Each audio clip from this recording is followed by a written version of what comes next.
Dobrý deň, Slováci, opäť vás vítam v mojom programe. Dneska som sa rozhodla urobiť video na tému, kto sú vegáni, a prečo sa ľudia stávajú vegánmi a aký to má dopad na okolie, aký to má dopad na nich. Takže vegáni sú ľudia, ktorí nejedia žiadne výrobky, ktoré pochádzajú zo zvierat.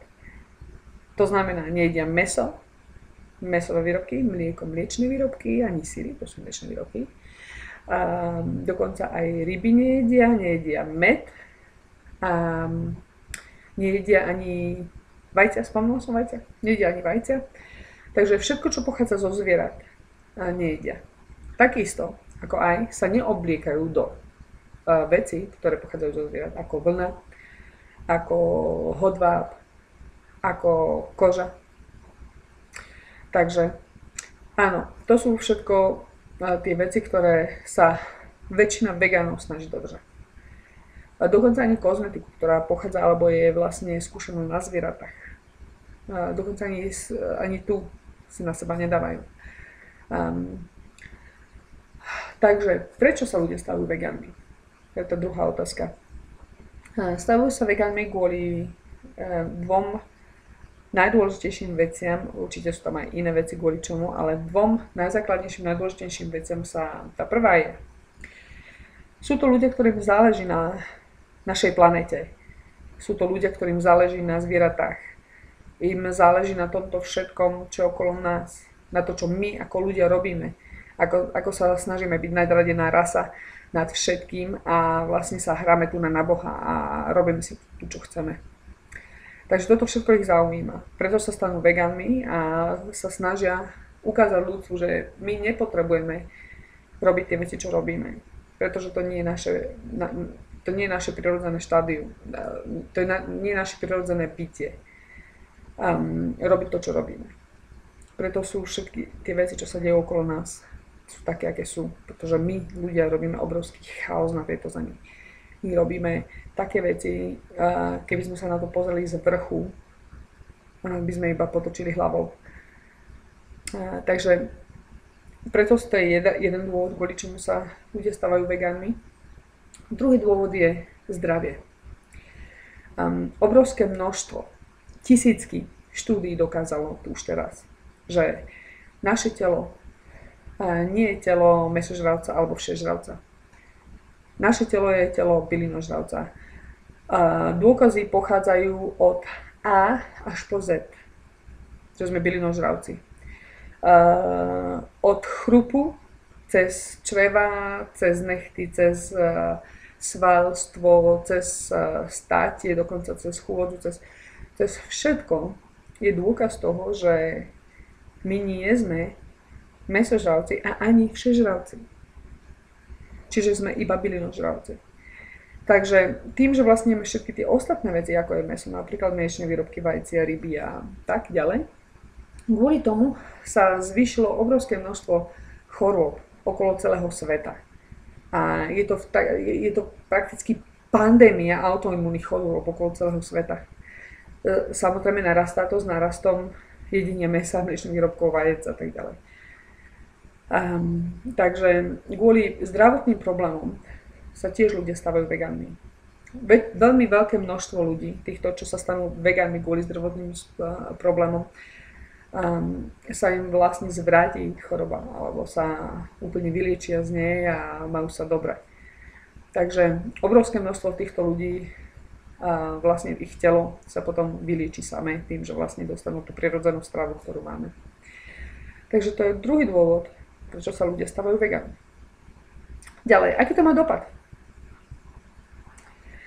Jeden taký najzákladnejší dopad by som chcela podotknúť, pretože to sa vlastne teraz týka okolo celého sveta. Pardon.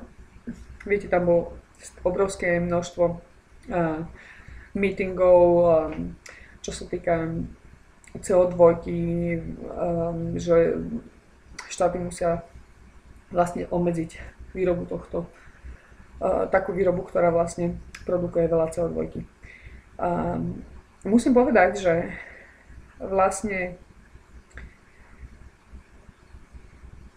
CO2, produkcia CO2, napríklad auta produkujú nejakých 13% CO2. A mäsová výroba, mliečna výroba a všetky toto poľnohospodárstvo, čo sa týka zvierat, produkuje vyše 50% CO2. Čiže tým, že my zle jeme, než len jeme zle a sme z toho chorí, ešte aj otravujeme kompletne naše celé prostredie. Máme obrovský dopad na to, čo sa vlastne deje okolo nás. Ja by som chcela vyzvať každého jedného z vás, ktorý sleduje toto video. Chcela by som vás vyzvať, aby ste si začali preštudovať všetky tieto veci. Čo sa týka zdravia, čo sa týka prostredia, čo sa týka samotných zvierat, že majú city, pocity, že sú to rodiny.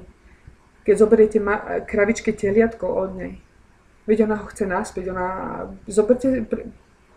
skúste si predstaviť, že mama, keď ste, že by vám niekto hneď pri porode zobral vaše bábatko. A v živote by ste ho nevideli a počuli by ste ho, že ho tam niekto podrezal. Toto sú tie veci, čo si my neuvedomujeme. Všetky tieto dopady, všetky tie naše otravené myšlienky, tie naše negatívne, to naše negatívne bytie, tá naša nadradenosť, tá naša pohrdavosť nad všetkým. Zamyslite sa nad tým. Ja vás vyzývam. A každý si hovorí, a ja sám na tom nič nezmením. To vôbec nie je pravda. Ak každý si to povie, ja na tom nič nezmením, to samozrejme na tom nikto nikdy nič nezmení. Ale viac a viac veganov sa začína prebudzať v ľuďoch. A začínajú si uvedomovať, že čo sa vlastne deje. A všetko sa začína meniť. Pomôžte k zmene. Nie tým, že vy zmeníte ostatných, ale tým, že zmeníte sám seba. Vy nemusíte byť článok toho, čo sa vo svete deje. Tých klamstiev, tých zlodejín, tých podvodov. Nemusíte byť toho článok. Vy sa slobodne môžete rozhodnúť, že nebudete odobierať deti od mám. Že nebudete znásilňovať. Vy sa môžete rozhodnúť, že nebudete kradnúť. Všetko toto je v našich rukách. Všetko toto robíme so zvieratami.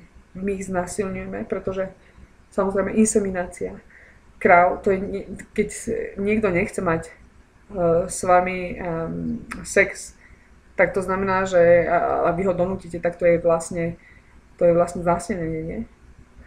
Takže nie. Inseminácia je znásilnenie. Znásilňujeme zvieratá.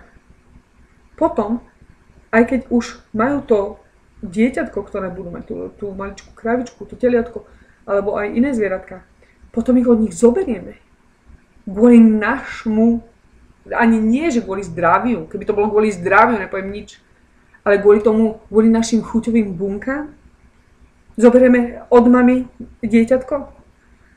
Potom mlieko, ktoré je vlastne potrebné pre to teliatko, ktoré by malo rásť, si sami ho pijeme, keď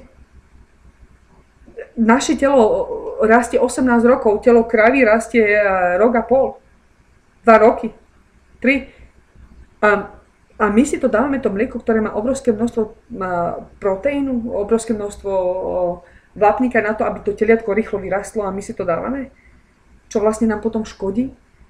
My rastieme 18 rokov. 18, to je 6 krát viac, 6 krát násobne, než tela rastie. My rastieme 18 rokov, čiže my nemáme potrebu tých proteínov. My nemáme potrebu toľko toho vápnika, čo tam je v tom mlieku. My to nepotrebujeme. To teliatko to potrebuje, ktoré je ukradnuté a zabité.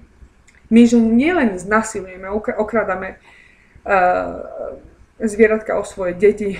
My ich okrádame o ich vlastný život. Ako by ste sa nahnevali, keby vám niekto chcel ukradť váš vlastný život? Ha? Keby chcel ukradnúť niekto život vášho dieťaťa. Takto pohrdavo sa pozeráme na všetky ostatné druhy. Takto sme povyšeneckí, takto si o sebe myslíme, že nič iné pre nás nie je viac dôležité ako my sami. A takto vyzerá aj tá naša planéta teraz. Tak vyzerá tá planéta, pretože sa takto sebecky chováme. Vám poviem pravdu, ja som sa stala vegánkou kvôli zdraviu. A musím povedať, že pomohlo mi to. Som veľmi šťastná, že mi to pomohlo.